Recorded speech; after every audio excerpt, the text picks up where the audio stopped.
कदमन जे हेठां थो जन्नत वञा तुझे कदमन जे हेठां थो जन्नत वञा मुंहिंजी प्यारी अमर पेर तुंहिंजा चुमां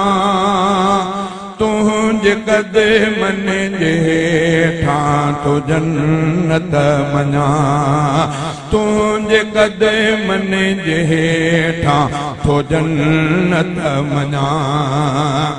तुझे हथड़ा खणी हर मुसीबत टरे तुझे हथड़ा खणी हर मुसीबत टरे तुझी जी जल दुआ सां पयो सुख बसां तुझे जी जल दुआ सां पयो सुख बसां मुंहिंजी प्यारी अमर पेर तुंहिंजा चुमां तुझे कदमन जे हेठां थो जन्नत वञा तुझे कदमन जे हेठां थो जन्नत वञा कुर्ब तुंहिंजो लिखी कीअं मजी जल सघां कुर्ब तुंहिंजो लिखी कीअं मजी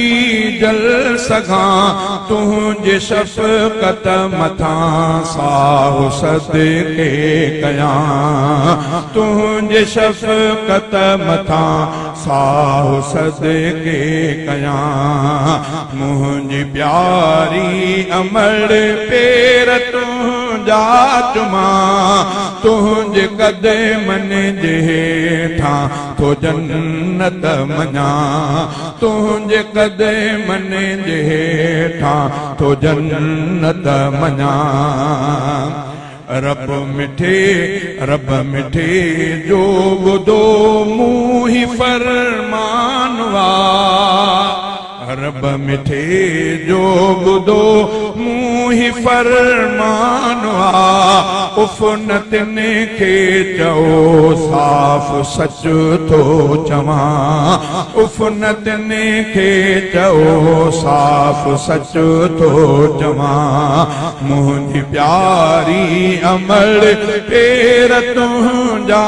चुमां तुझे कदमन जे हेठां थो जन्नत वञा प्यार तुझे जिका इंतहा कानया प्यार तुझे जिका इंतहा कानया गिरह हथड़न सां अॼु भी खाराई अम्मा गिरह हथड़न सां अॼु भी खाराई अम्मा मुंहिंजी प्यारी अमर पेर तुंहिंजा चुमां तुझे कदमन जे हेठां थो जन्नत वञा तुझा नादर मथां कुर्ब आहिनि लखे तुझा नादर मथां कुर्ब आहिनि लखे कुर्ब तुझा जी जल लिखी छा लिखां कुर्ब तुझा जी जल लिखी छा लिखां मुंहिंजी प्यारी अमर पेर तुंहिंजा